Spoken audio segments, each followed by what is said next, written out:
The Lord be with you. A reading from the Holy Gospel according to Luke. Glory to you, O Lord.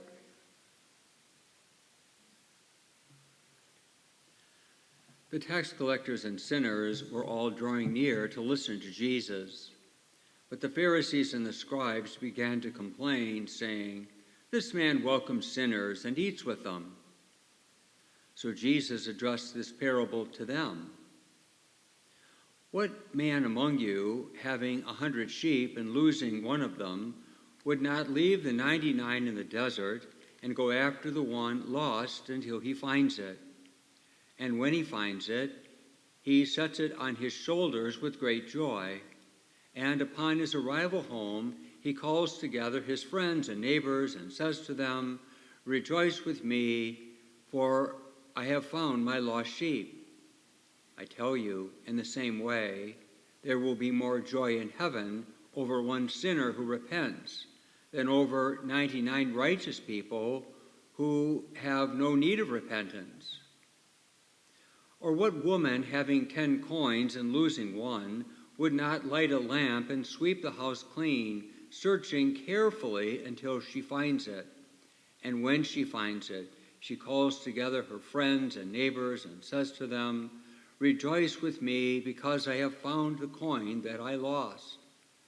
In the same way, I tell you, there will be rejoicing among the angels of God over one sinner who repents." The Gospel of the Lord.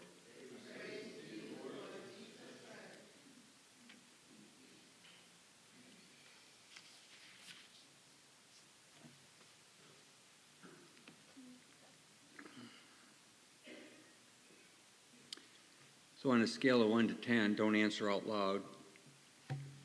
How good a sinner are you? Like I said, don't answer out loud. And be very careful how you answer. God has called and used some pretty good sinners throughout the ages and the generations, has he not? You know, Moses, a murderer, David, an adulterer and a murderer. The list is long.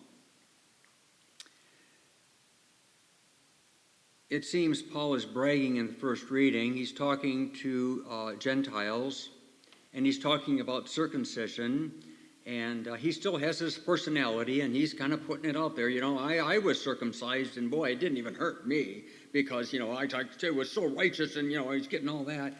It sounds like he's bragging. Maybe he is. On the other hand, maybe he's simply saying how much he's changed. How much God, in God's favor and God's gift, found his lost soul and made good of it. Maybe that's a better way to look at that reading. We're very familiar with the story of the lost sheep. It's a parable. Reasonably, his listeners, none of them would leave 99 sheep and go look for one, because they would probably lose half a dozen more while they were away from the 99.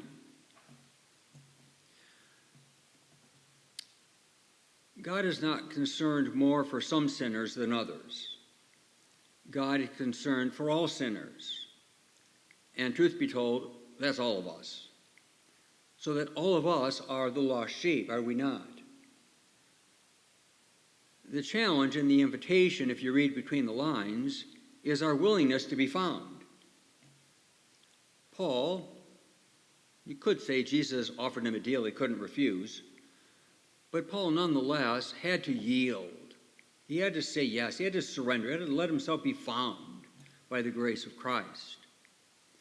Pertinent that, in light of the parable, Jesus addressed it to the scribes and Pharisees. The tax collectors and sinners, whom they rejected and disdained, they were gathering willingly around Jesus, the sinners and the tax collectors, so that they could hear his words of mercy, knowing they were lost, knowing that they needed to hear words of and a call for repentance and healing and forgiveness.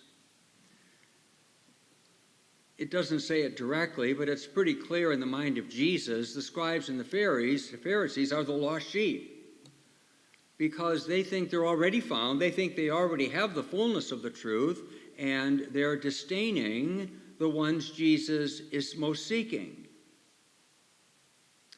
It's a worthy reflection. I don't think we have to overly accentuate how sinful we are. I don't think you're terrible sinners. I hope you don't think I'm one either. But we all have our days, do we not? We all have thoughts and ideas and things that we would be so embarrassed if God knew how we were thinking. Well, he does. You know, those murderous thoughts and thoughts that you find in your head that you wonder where they came from, but they stay there anyways. And actions. We're all lost, and it would seem to me that the wisdom of the reading is that we allow ourselves willingly to be found. Why the image of the woman and the lost coin? If I recall correctly, it wasn't just J.P. McCarthy, it's not the money, it's the amount. In this case, the 10 coins likely represent her dowry, the gift that she was given by her father in the time of her marriage. 10 and the coins represent her wholeness as a person. We're sinful because we're not whole, because we're not perfect. We're searching for the fullness and the wholeness of ourselves, in whom and through whom we can only find in Jesus. We have to let ourselves be found, because we can't find ourselves all by ourselves, because a lot of us don't know we're lost, or in what way we're lost. The parable is pretty simple. The answer is obvious. Finding the way can be difficult. Accept the fact that you might be lost. Be careful of whom you ask directions, because if you're lost, Jesus is looking for you. Be willing to be found.